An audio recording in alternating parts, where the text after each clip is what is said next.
be back after this meeting if he's still around. And again, I respect him, and I know he's trying to come up with a fair and good solution, one that ideologically or substantively I might disagree with, but I hope that we keep moving towards one another so we can gain a good solution. With that, I yield the floor. Thank you, Madam President. Madam President. Senator from Tennessee. I thank the senator from New York. I understand he has a previous meeting. I hope I haven't made him late because maybe it'll produce some result. My goal is a result here. I don't see an issue that benefits either political party or any senator. And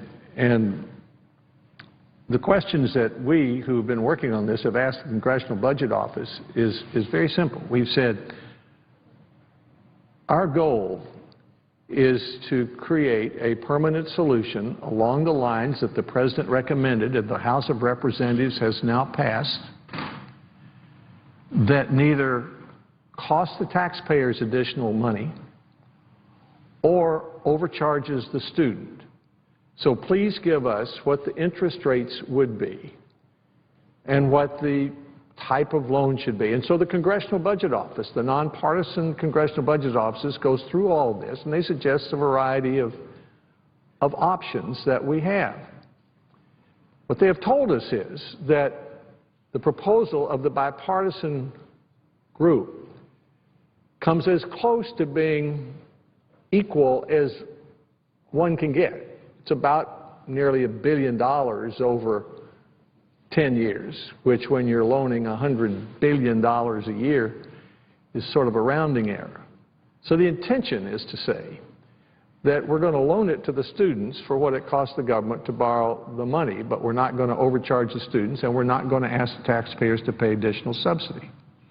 Now within that, if you accepted that idea, then you could say, all right, there are a variety of ways to do that. You could do it as the bipartisan group has suggested, or you could try to put a cap on. Whenever you put a cap on, it costs a lot more for the taxpayers. And a cap at 10 doesn't cost very much because interest rates aren't estimated to go that high for undergraduates especially. But as you go down to 9 and 8 and 7 or to 6.8, it balloons very rapidly. And so you could meet that principle of fair to taxpayers and fair to students, but you're going to have to raise a lot of money to do it. And I haven't heard anybody suggest where 50 or 60 billion more dollars is going to come from. So I think it's better to go ahead and amend the House bill, make it a better bill, put the Senate's imprint on it, send it to the President. Let's let all of today's students take advantage of today's low rates and a permanent solution that would reflect what the actual cost of money is. It may go up, it may go down. That's the reality. But as we know with the low-income students, what we call the subsidized loans, the taxpayer already pays the interest on those loans while the student is in college. That's about $50 billion a year.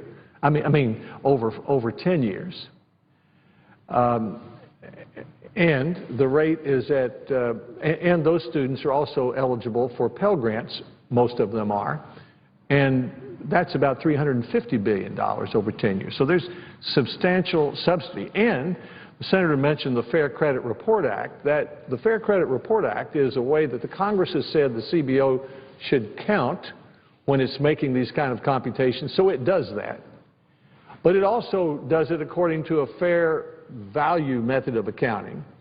And maybe the simplest way to explain it is to say that the Fair Credit Reporting Act actually favors the students pretty heavily in this computation. The fair market value accounting is more realistic, and it would favor the taxpayer's point of view. So we're using the accounting system where the CBO is, and we are in this bill that really is more generous to students. So I still, after listening respectfully to all I've heard, don't see why in the world we're going to insist that for the next year several million middle-income students are going to have to pay 6.8% when they could be paying 3.66.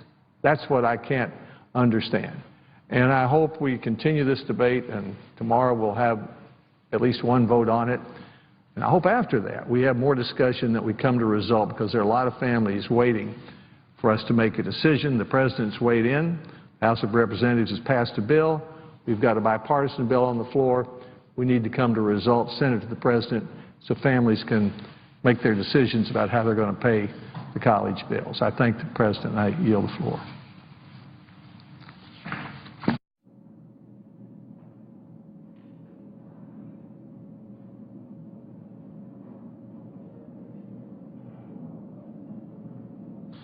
Madam President. Senator from Connecticut. Thank you, Madam President. Last year, the most profitable company in America was ExxonMobil. ExxonMobil made about $44.9 billion in profit last year. America's student loan program did better. America's student loan program last year made a profit of right around $50 billion, eclipsing the profit of ExxonMobil, of Apple, of J.P. Morgan Chase. In fact, of every U.S.-based company, none of them ran a profit as high, as steep, as generous as the U.S. student loan program did.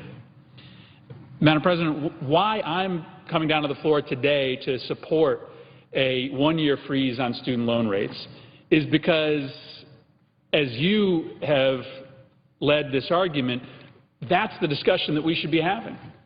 Why on earth do we allow our student loan program to make profits greater than any other American company makes today? Why are our students being asked, more so than almost any other population in our country, to bear the burden of paying down our deficit? It just doesn't make any sense.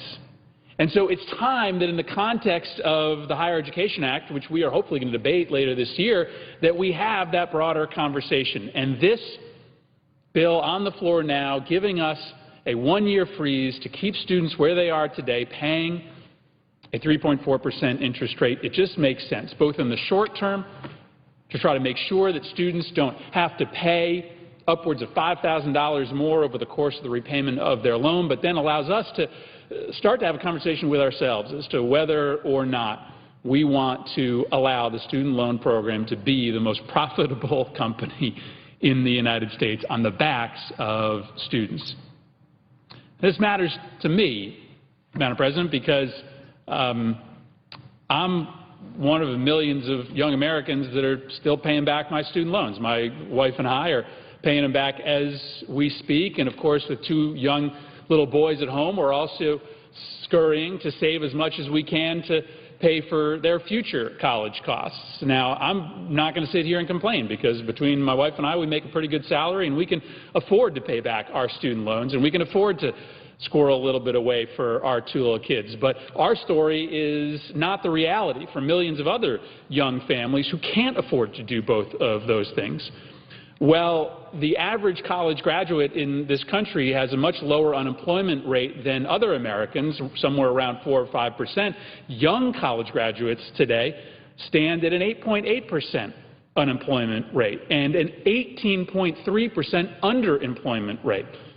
That's the stuff that we don't talk enough about here. There are a lot of young people who are working part-time or temporary jobs today that just don't bring in enough money in order to pay back their student loans, which on average today are somewhere around $30,000. And that's the average. Everybody can point to a neighbor or a friend who's walking out of their undergraduate education today with $100,000 or more.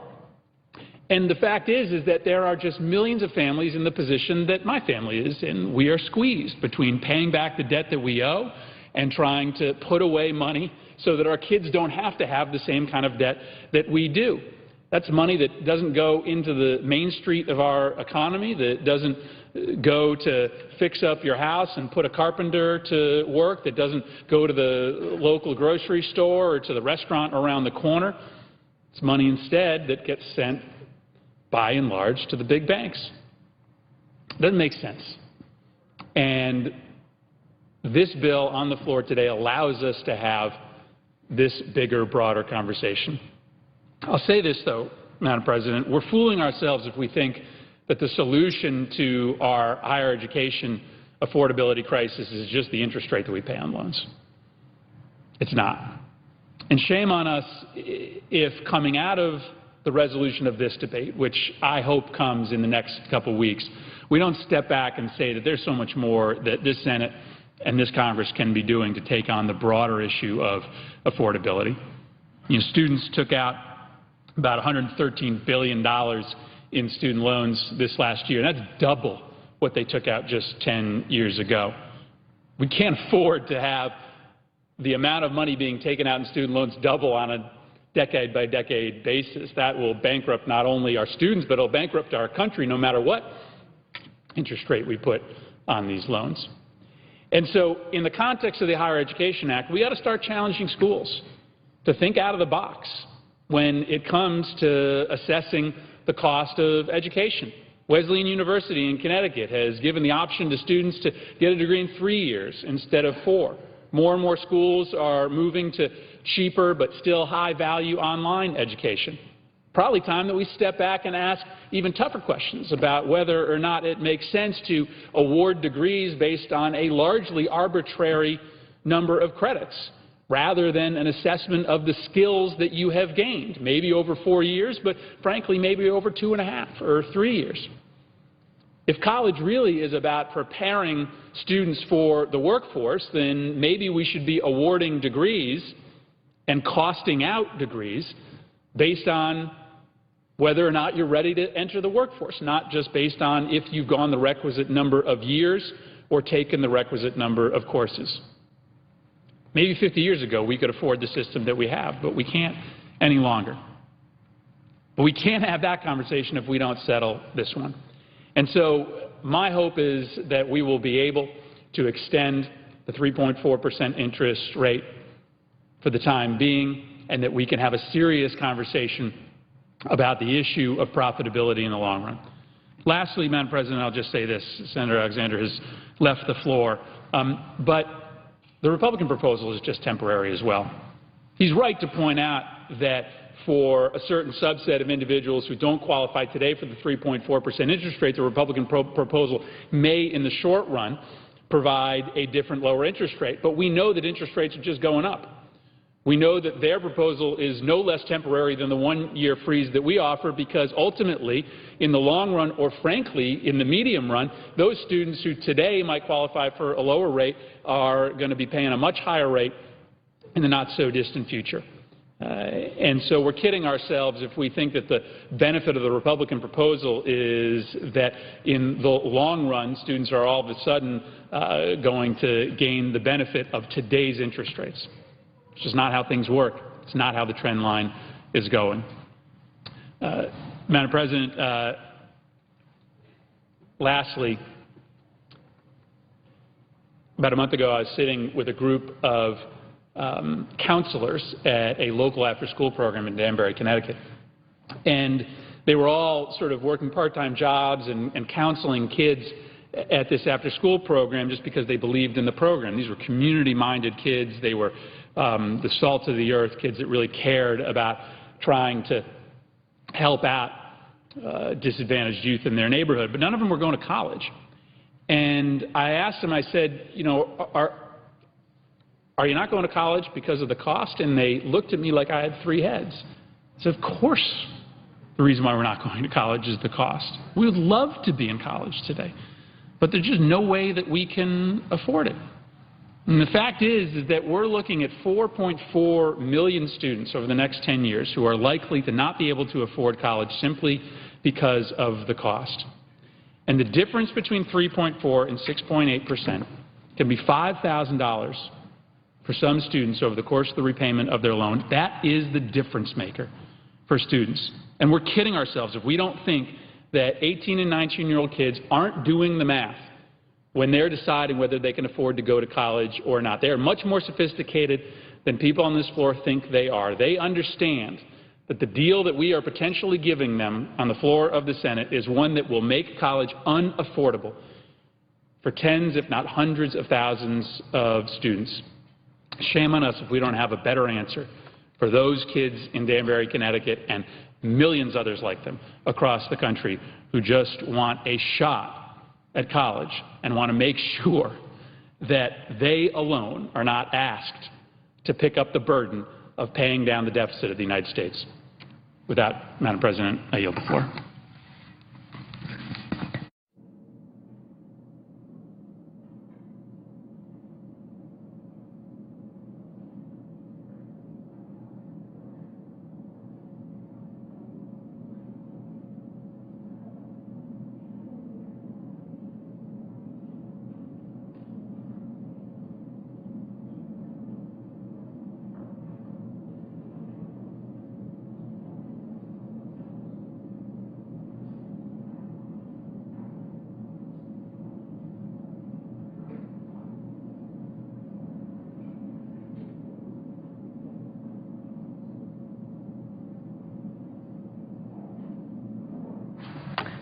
Mr. President.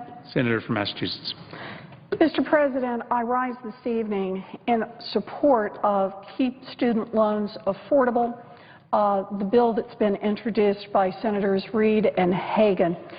You know, we've been talking a lot in the last few hours about student loans, about the cost of student loans, and we've talked particularly about subsidized loans. I just want to start this by pointing out subsidized loans is not the right term. No one is subsidizing any of our students. The lowest cost loans the U.S. government issues today produces a profit for the government. In other words, who's doing the subsidizing? Our students are doing the subsidizing. They're the ones who are creating the profits for the United States government. Now let's talk about those profits. This year, those profits, as you rightly pointed out, those profits will be more than $50 billion. Those are profits made on the students' loans that are already outstanding and the profits that we're going to start making off the new loans when the interest rate doubles at 6.8%. We're talking about, under this bill, Keep Student Loans Affordable, how to prevent making even more profits off our students. A short-term patch to hold interest rates steady for all of our students while we try to attack the core problems. But the problem we have as we deal with this, and the problem with the Republican proposal, is that right now the new loans are scheduled to produce $184 billion in profits for the United States government over the next 10 years. Let me say that again. At the current interest rate of 6.8%, which is where it went as of July 1st if Congress doesn't act, the U.S. government will make $184 billion in profits off our students over the next 10 years. Now, the Republicans have put forward a plan, and they've said in this plan that they want to be budget neutral or deficit neutral. They've used both of the terms. But understand what that means. The proposal that they are putting forward, in fact, produces $184 billion in profits for the United States government.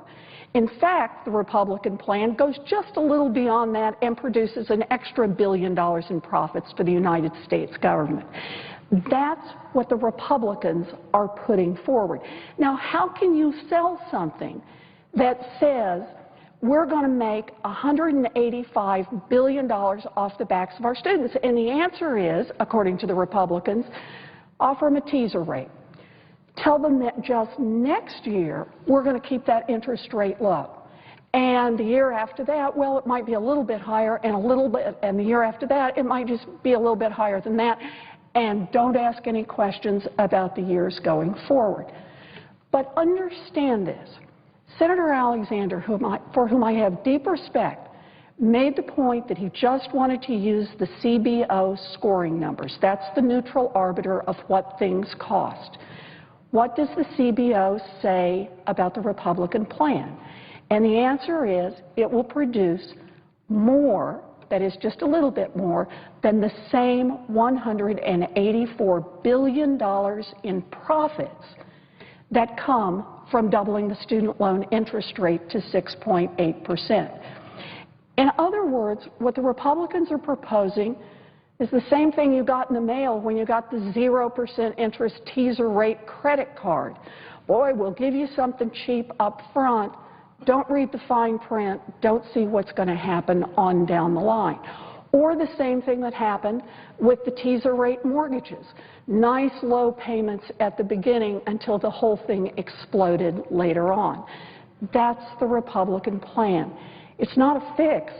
It's just a different way to make $184 billion in profits off the backs of our students. What the Democrats are proposing here is a plan that says, don't raise the interest rates on anybody. Just keep them where they are, including 3.4% on our Stafford loans. Let's keep it there. Now, here's a point I want to make on this that I haven't heard anybody talking about. What the Democratic proposal has in it is it acknowledges the U.S. government's going to make less money doing that because there's no back end to make this up. And because the U.S. government is going to lose money, they're not going to make as much money by doing that, it has something in it to pay for it, to offset the cost to the budget. So we propose closing a tax loophole, raising about $4 billion in new revenues so that we don't make that $4 billion in revenues off our kids immediately. In other words, if we're going to reduce the profits that we're trying to make from our kids, there has to be a way to pay for it. The plan proposed by the Democrats, it's short term. It's a one-year fix. And it has a proposal to pay for it because it actually proposes reducing the profits that the U.S. government makes. Take a look at the Republican plan. There's no pay in the Republican plan because it proposes to continue to make that $184 billion over the next 10 years. So that's what this is about. We know that what we need in the long term is we have got to solve two big problems. There's $1 trillion in outstanding student loan debt. We have got to find a better way to deal with it, a way that is not continuing to produce profits for the United States government. The second is the rising cost of college. We have got to address that, and it's going to be a hard problem to tackle. We can't solve it in a matter of a few days. It takes time to do it. So what the Democrats propose is don't raise interest rates on anyone, don't double my rate, keep them where they are, and let's buy a year with a short-term patch in order to address the systemic problems that we need to address, the outstanding student loan debt, the rising cost of college for all of our students. This is our chance to help our students. This is a small down payment. It is a small help for some of our students and a real commitment that we're going to make a difference in the future. It is not a proposal that says we're going to try to fool you here. We're going to reduce prices just for a little while and then sock somebody else on the back end. That's not what this should be about. That's not what the United States government should be doing. It is our responsibility. It is our opportunity to invest in our students. The Democrats propose that we get started on that, and we get started on it tomorrow.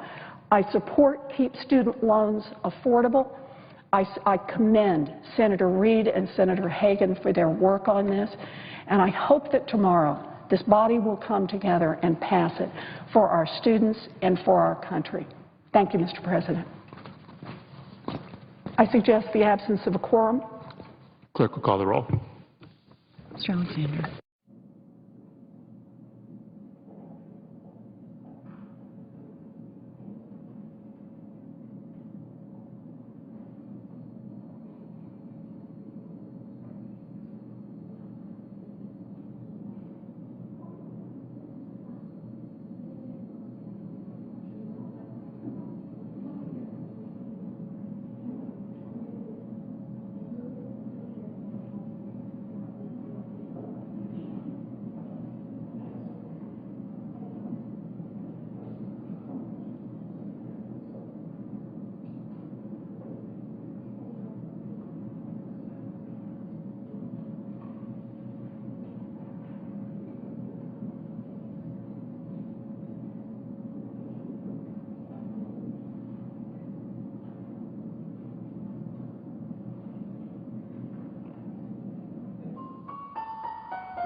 The senator from Massachusetts.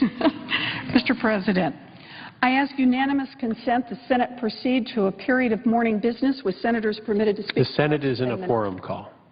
I ask the quorum call be lifted. Without objection.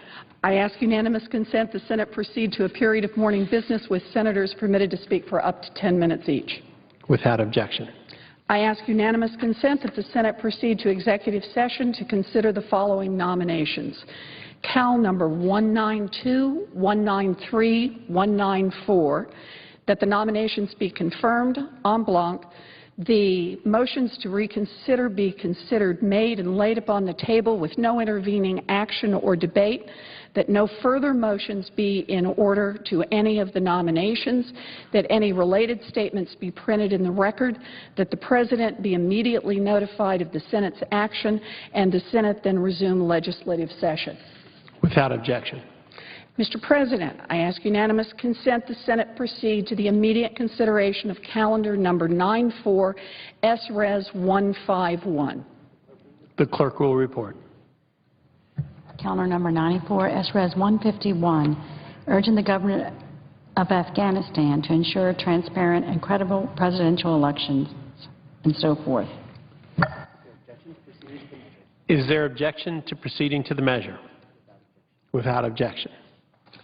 I further ask that the committee-reported substitute amendment be agreed to, resolution as amended be agreed to, the committee-reported amendment to the preamble be agreed to, the preamble as amended be agreed to, and the motions to reconsider be considered, made, and laid upon the table with no intervening action or debate. Without objection. I ask unanimous consent that when the Senate completes its business today, it adjourn until 10 a.m. on Wednesday, July 10, 2013, that following the prayer and pledge, the morning hour be deemed expired, the Journal of Proceedings be approved to date, and the time for the two leaders be reserved for their use later in the day, and that the majority leader be recognized, and that following the remarks of the two leaders, the time until 12 p.m. be equally divided and controlled between the two leaders or their designees, with senators permitted to speak therein for M. The Senate proceed to vote on the motion to invoke cloture on the motion to proceed to S. 1238, the student loan bill. Without objection. At noon tomorrow, there will be a cloture vote on the motion to proceed to the student loan bill. If there is no further business to come before the Senate, I ask that it adjourn under the previous order. The Senate stands adjourned until 10 a.m. tomorrow.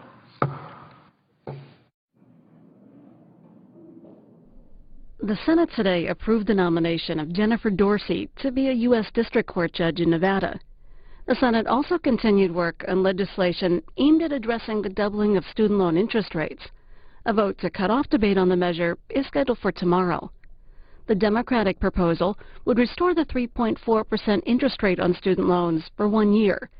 A competing Republican proposal that ties interest rates to the financial markets is also under consideration. That plan has attracted some bipartisan support and is similar to a bill passed by the House last month. You can see live coverage of the Senate on C-SPAN 2 when members gavel back.